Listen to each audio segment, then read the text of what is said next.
Outside a North Phoenix Home Depot felt as ordinary as any other day in America. But before midday a single desperate voice shattered that everyday calm. A woman, bleeding, terrified, stumbled out of her red Toyota Prius. She clutched her chest, struggling to breathe, struggling to speak. Shoppers froze, unsure if they were witnessing a medical emergency, or something far worse. She collapsed onto the asphalt. Witnesses rushed in. Someone screamed for towels. Someone else dialed 911. And as paramedics knelt beside her, trying desperately to keep her conscious, this woman, fading fast, used the last strength she had left to say one name. A name that investigators later described as a dying declaration.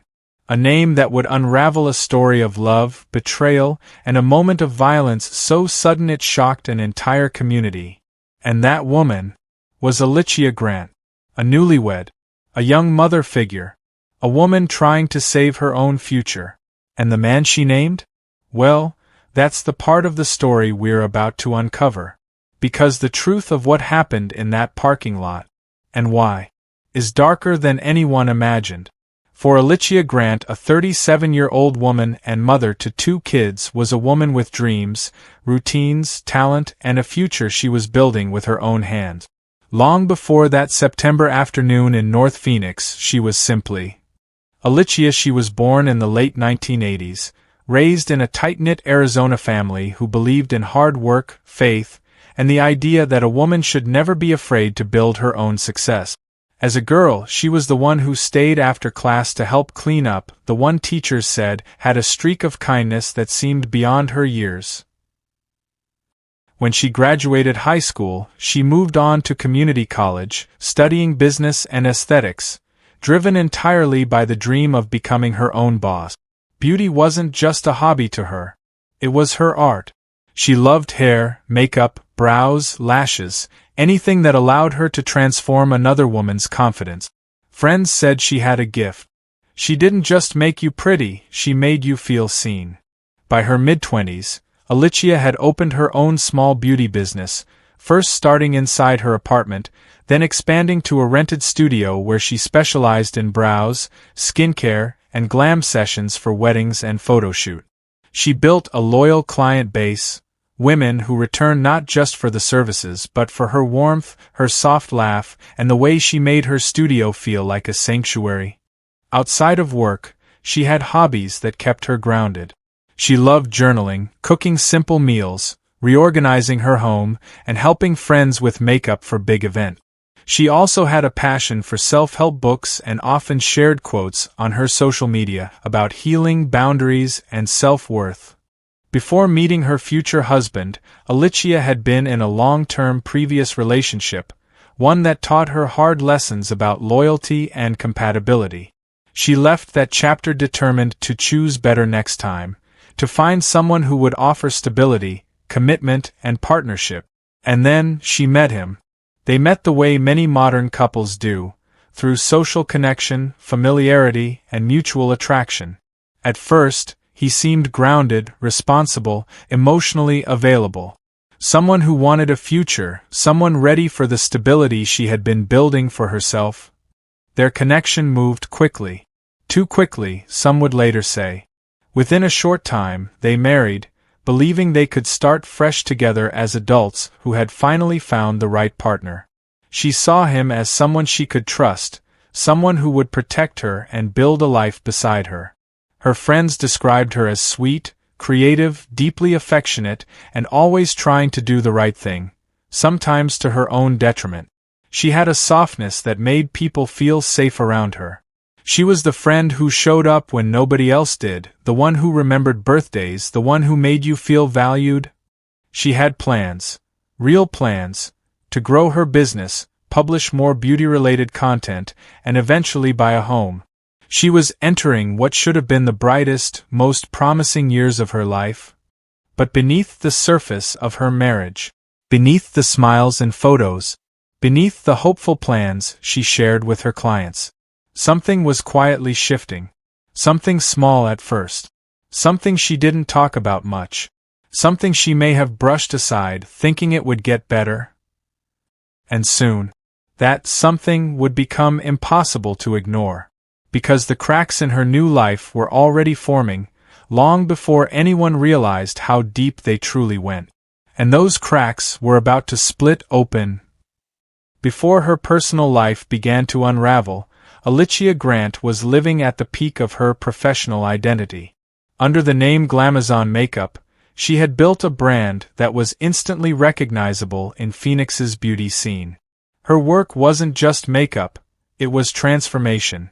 Photographers booked her for editorial shoots, stylists called her for creative collaborations, and models trusted her before stepping under the hot lights of studio cameras. Her visual marketing concepts were bold, warm, unapologetically expressive, the kind of creativity that comes from a woman who knows exactly who she is. And behind that mastery was 17 years of certification and training, an entire career built on discipline, reinvention, and passion. She wasn't just doing makeup, she was teaching it. A published model, an esthetician educator, L'Oréal Luxe retail specialist whose name was known in professional beauty circles across Arizona. Her life, on the outside, looked like a steady upward climb. But behind the curated images, the polished portfolio, and the confident smile, something else was happening. Something quiet. Something private. Something she never publicly shared. A love story that seemed promising. At first, when she met Dennis, he didn't step into her world as a stranger. He came in as someone who admired her ambition, someone who talked about stability, someone who promised partnership. For a while, Aliccia believed those promises. They married quickly, too quickly, some of her friends gently hinted. But Aliccia always had a big heart. She was optimistic. She believed in second chances, in starting over, in building something new even after weathering the storms of past relationships. People who knew her described her as soft-spoken but passionate, a woman with the kind of beauty that lived in her work and her soul. Someone who loved deeply, forgave easily, and cared more than she should have. But as the months passed, the messages from friends slowed. Her public posts became less joyful. Her energy shifted, not loudly, not dramatically, but in those subtle ways only people close to her noticed. She wasn't the same glowing, unstoppable Glamazon they had always known. The cracks begin, slowly, quietly, almost invisibly. There were disagreements, small at first, misunderstandings, tension around finances, tension around control, tension around her independence, her work schedule, her rising success. And while she didn't talk openly about it, those close to her later said they could feel the weight she was carrying. She was trying to fix things, trying to keep peace, trying to hold onto a marriage that was already slipping through her hands. Then came the conversations, the ones she only hinted at, things she said in passing, moments where her voice cracked just a little, then recovered. Something wasn't right. And then there was the decision, a decision she made with clarity. A decision she believed would finally free her. A decision she believed would bring peace after months of confusion. She didn't know, she couldn't have known, that this choice would place her directly on a path she would never be able to walk back from. Because just days later, something happened that no one could have predicted. Something that would end a life, shatter a family, and echo across Phoenix long after the sun went down. And the first sign of danger was still waiting just ahead. It began with a conversation that was supposed to bring clarity. That morning, Aliccia and Dennis had been exchanging messages about finally meeting in person. After weeks of emotional strain, legal discussions, and tense phone calls, they agreed to sit down together and talk about their annulment. It was meant to be a conversation about moving forward, cleanly, respectfully, and peacefully. And so, Aliccia left her home that September morning, climbing into her red Toyota Prius, the same car she used for work, for photo shoots, for client visits, for everything that made her feel strong and independent. She texted a close friend before she drove off. "I'll be okay. I just want this handled. Those were some of her last words. The meeting spot wasn't a restaurant. It wasn't a neutral public place. Instead, they chose a Home Depot parking lot in North Phoenix. A wide, open area, full of shoppers, cars rolling in and out, the sun baking the pavement. It felt safe enough, public enough, visible enough. That's what people assume. But visibility doesn't always mean safety. What happened next unfolded in just minutes. Fast, violent, inexplicable. Witnesses later recalled seeing the couple talking near her Prius. No yelling. No wild gestures. Just two people facing each other, and then a sudden shift in energy like a crack in the atmosphere. According to investigators, Dennis had brought something with him. Something he never disclosed. Something he intentionally hid. A folding knife, the murder weapon, later described in the police report as having a 3-inch serrated blade, the kind sold in outdoor aisles and sporting goods sections. A weapon meant for utility, but used for something far darker.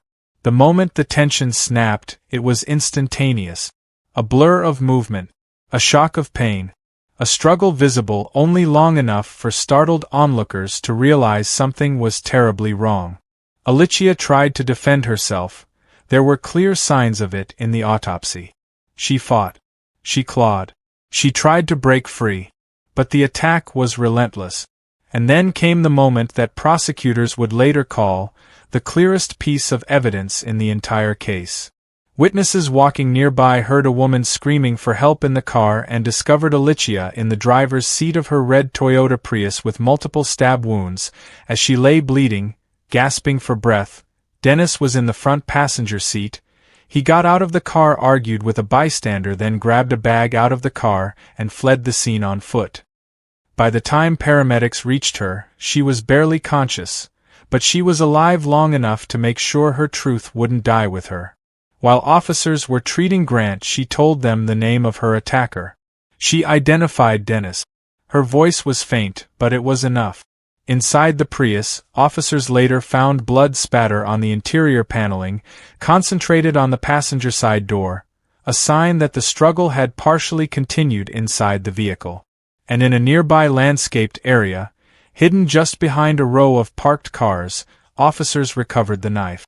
It had been tossed in haste, still open, still stained. But then investigators discovered something else, something that wasn't widely reported at first. A Home Depot surveillance poll camera had captured parts of the incident. Not the stabbing itself, its angle was obstructed, but the minutes before and after. The arrival. The pacing. Dennis circling the Prius. Aliccia standing by the driver's side door, hesitant, guarded. It showed enough to tell investigators exactly how premeditated the moment was. And yet, as the video ended, one question remained unanswered. Why did he do it? What drove him to take the life of the woman he had vowed to love? That answer would not come until much later, when detectives sat him down, and the truth finally cracked open. The real story was only beginning to unravel. Aliccia was taken to the hospital but died due to injuries sustained. It all happened fast, too fast for the human mind to process. Moments after the stabbing, as Aliccia lay bleeding in the parking lot of the Home Depot, Dennis made a choice, one that would define the rest of his life. He dialed 911. But this wasn't a frantic, confused call. There was no panic, no tremble in his voice. Instead, he spoke with a chilling flatness, almost rehearsed. He admitted to the stabbing. He told the dispatcher exactly what he had done, and then calmly explained where officers could find him. He even told them where to locate the murder weapon, as if giving directions to a misplaced tool rather than the blade that had just taken his wife's life. This was not shock. This was not confusion. This was surrender from someone who knew there was no way out. And as investigators would later discover, Dennis had a history, one that hinted at a man who had been spiraling long before Aliccia ever met him. Dennis was born in 1987, raised in Arizona, drifting between low-wage jobs and unstable living situations. On paper, he was unremarkable. But public records painted a different picture, one marked by poor decisions, addiction, and untreated emotional issues. In 2017, Dennis was charged with possession of substance paraphernalia, glass pipes, burnt residue, tools commonly associated with substance use. The case didn't go to trial. He pleaded guilty, avoiding harsher penalties, but the charge revealed a deeper truth. Dennis had been struggling long before he and Aliccia ever exchanged vows. People who knew him years earlier recalled a man who could be quiet but unpredictable, someone who shut down when stressed and lashed out when confronted. Friends said he had periods of sobriety, followed by sudden disappearances.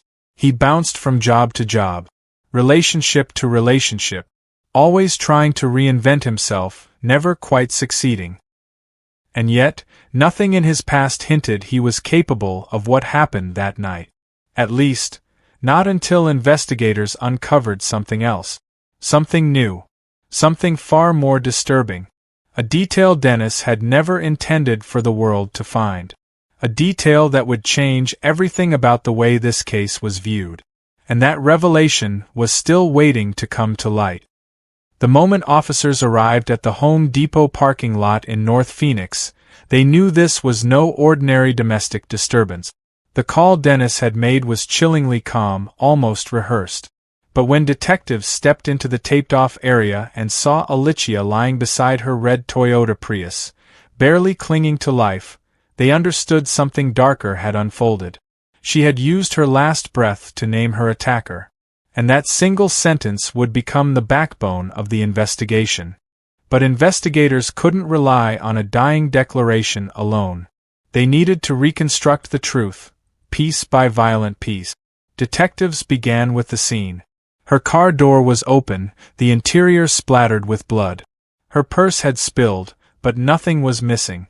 Her phone was still unlocked in the cup holder, sitting on a half-written note about the annulment they'd been discussing earlier that day. The parking lot's security cameras captured only fragments, movement, shadows, two silhouettes. Yet detectives needed more. Digital evidence became the next battlefield.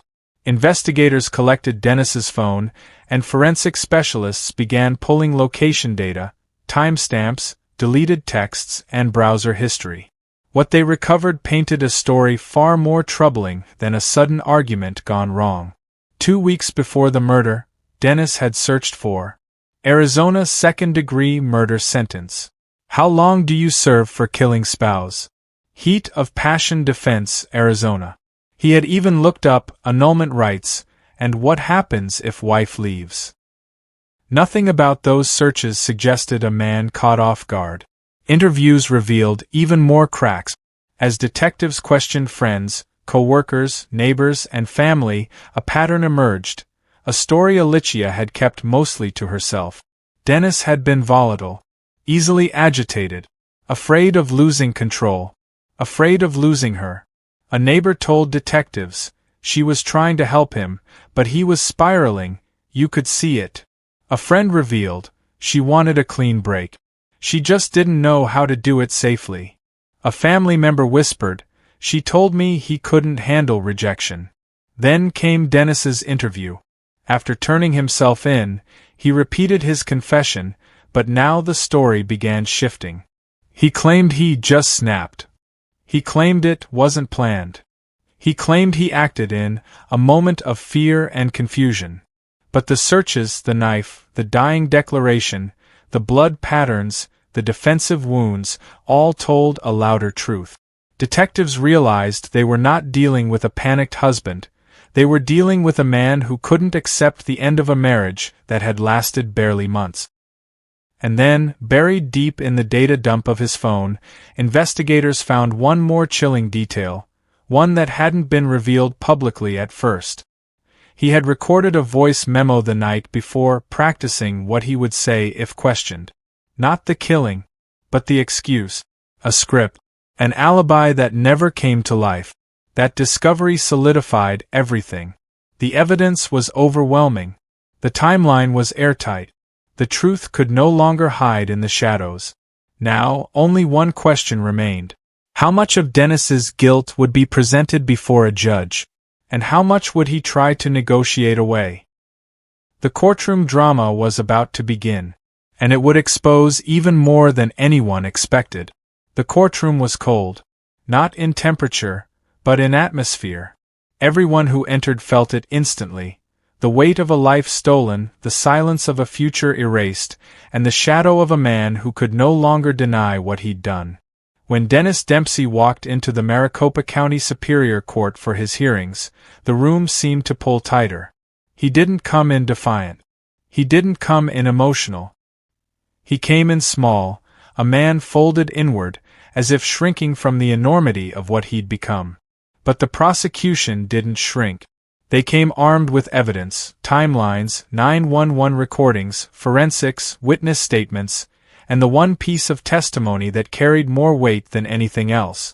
Aliccia's own words, spoken in her final breath, identifying her attacker. The judge later called that moment the most powerful evidence in a case steeped in tragedy. The courtroom listened as detectives explained how Aliccia, brutally injured yet still conscious for a brief, devastating moment, had named the person responsible. Her voice, shaken, terrified, slipping, became the voice that carried the case forward. And Dennis couldn't escape it. Prosecutors detailed his anger over the annulment discussion, the escalating tension in their relationship, and the tragic culmination of it all in a Home Depot parking lot in North Phoenix. They walked the jury through the scene. Aliccia's red Toyota Prius, the weapon discarded nearby, the phone call Dennis made immediately after the attack, confessing, directing officers to him, surrendering. His defense didn't argue innocence. They couldn't. Instead, they leaned into remorse, into emotional volatility, into a marriage that had crumbled far too fast. But remorse doesn't erase a life. By the time the plea proceedings concluded, the room had shifted. Jurors didn't look at Dennis with hatred. They looked at him with something colder. Finality. In August 2025, after months of motions, evaluations, and emotional testimonies from both families, the court delivered its sentence. 18 years in prison for second-degree murder. No possibility of early release for more than a decade. No possibility of undoing the horror he caused. As the sentence was read, some in the courtroom cried quietly. Others stared straight ahead, refusing to blink, refusing to give their grief more space than it had already consumed. And somewhere in that room, a single question lingered. Was justice truly enough? Because a sentence may close a chapter, but it can never return a life. When the courtroom finally emptied and the echo of the judge's final words faded, what remained was not the violence of September 9th, but the life Aliccia Grant had spent years building, piece by piece, client by client, dream by dream. In the weeks after Dennis was sentenced, the Phoenix community struggled to make sense of the loss. Friends described a strange quiet settling over the places she used to brighten, the salon chairs she transformed into confidence-building thrones, the photo studios where her artistry made women feel powerful, the classrooms where she poured out 17 years of knowledge to aspiring beauty professionals. For many, the healing began with remembering who she was beyond a headline.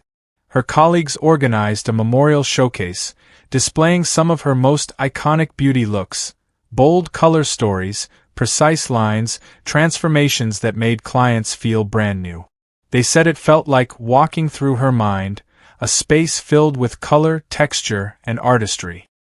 Clients wrote tributes online, calling her their safe space, their cheerleader, the woman who didn't just do makeup, she restored self-esteem. One client shared that Aliccia once refused payment after realizing the woman was going through a divorce. She simply said, "You're fighting enough battles. Beauty shouldn't be one of them." Her studio chair, once a hub of laughter and intimate conversations, became a quiet memorial where flowers, letters, and photos were placed for weeks. Her family created a scholarship fund in her name, one dedicated to helping young women pursue beauty and aesthetics careers.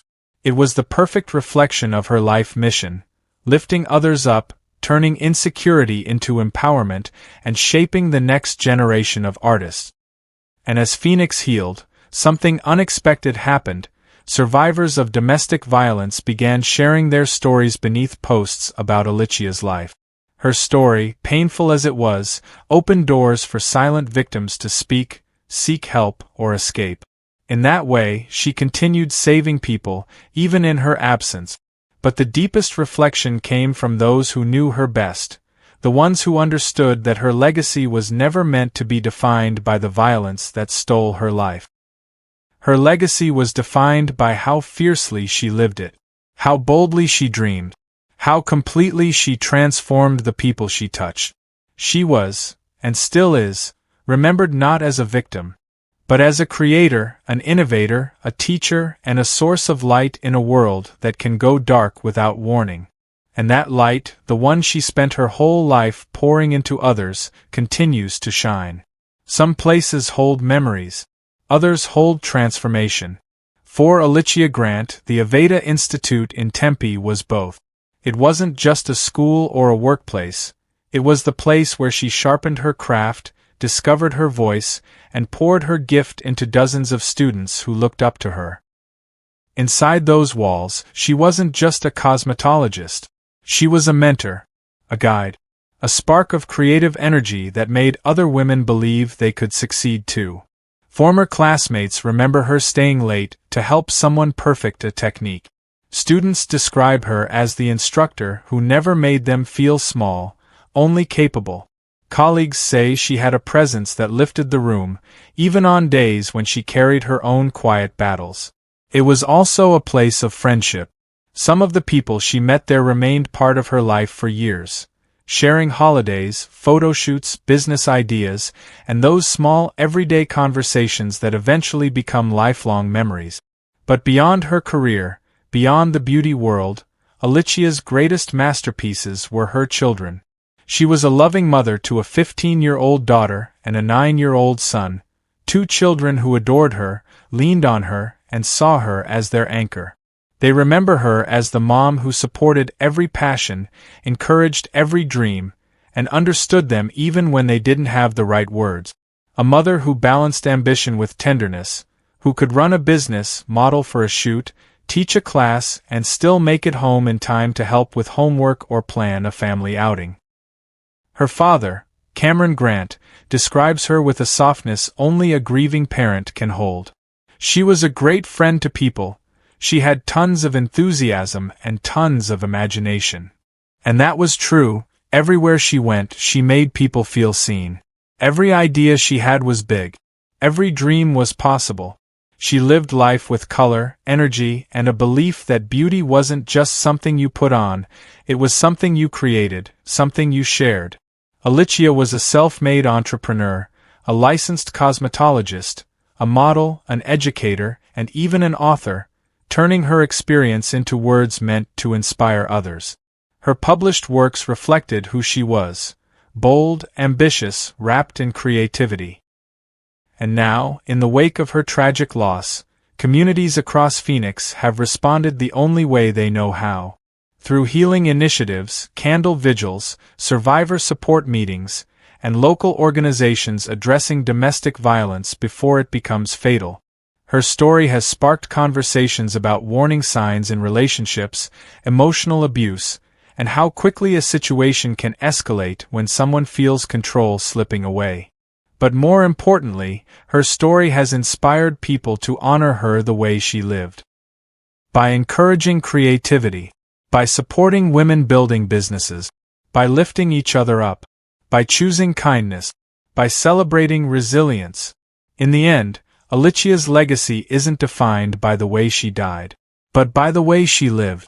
A woman with imagination, a woman with ambition, a woman who built herself from the ground up, a woman who shaped futures inside classrooms and studios, a woman who loved her children fiercely, a woman whose light continues to shine in every life she touched. And long after this case fades from headlines, her impact remains. Beautiful, permanent, unforgettable. Her story is one of perseverance and the power of believing in yourself. She will still be remembered as a loving daughter, sister, cousin, and most of all, a loving mother to her wonderful kids. If you are experiencing domestic violence, call the National Violence Hotline at 1-800-799-7233.